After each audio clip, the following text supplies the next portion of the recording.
नमस्कार, मेरे चैनल में आपका स्वागत है। और आज की इस वीडियो में मैं हजारी प्रसाद द्विवेदी जी के द्वारा लिखित एक ललित निबंध कूटज के विषय में पढ़ाने वाली हूँ। और आचार्य रामचंद्र शुक्ल के बाद सबसे महत्वपूर्ण नाम आचार्य हजारी प्रसाद द्विवेदी जी का ही है। द्विवेदी जी का प्रख्यात निबंध कूटज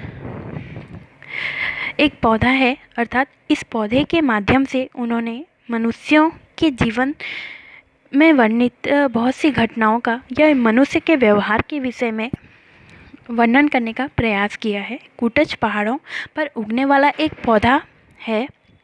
उसके आचार्य जी उन्हें बेहया कह के मानव स्वभाव और मानव जीवन के कई पहलुओं पर सार्थक टिप्पणियां करते हैं।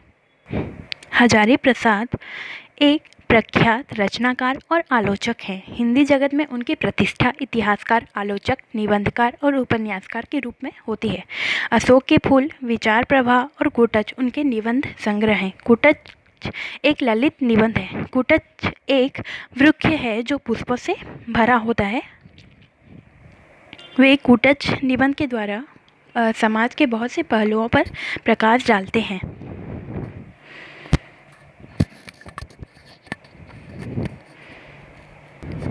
हजारी जी के पास ज्ञान का भंडार है। कूटज के नाम, रूप, उत्पत्ति आदि की शास्त्रीय अवधारणाओं के प्रकाशन के साथ वे उसे जीवंत रूप में प्रस्तुत करते हैं। तब कूटज वृक्ष न होकर व्यक्ति रूप में रूपांतरित होता हुआ प्रतीत होता है। प्रारंभ में वे उस स्थल को प्रस्तुत करते हैं जहाँ कूटज उगता है, पनपता है, बढ़ता और वह पुष्पित होता है।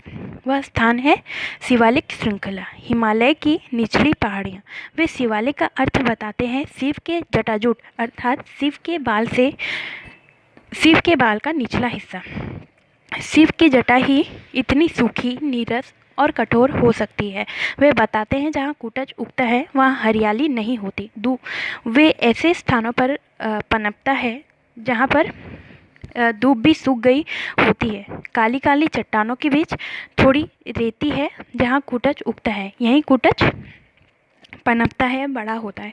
वे कूटज का वर्णन करते हुए कहते हैं, जो शानदार गर्मी की भयंकर मार भी झेल सकता है, भूख प्यास की निरंतर चोट भी सह सकता है। इतना ही नहीं, वे हंस भी रहे हैं। अर्थात कूटज के जो वृक्ष हैं वो मतलब इतनी कठिन परिस्थिति में भी पनपते हैं, फूलते हैं, पुष्पित होते हैं।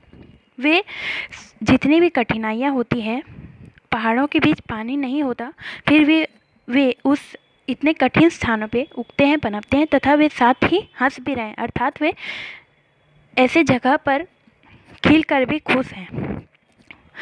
इसके बाद हजारी जी प्रश्न करते हुए व्यंग करते हैं, ये बेहया हैं? अर्थात क्या इन्हें शर्म नहीं आती? मस्तमौला है।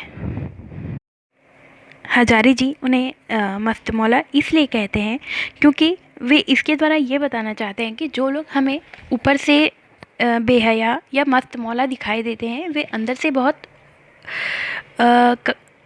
बहुत शक्तिशाली होते हैं। जिस प्रकार कूटज इतनी विषम परिस्थितियों में भी ऊपर से एक पौधे के रूप में होते हुए भी उसकी जड़ें बहुत अंदर तक समाई हुई हैं,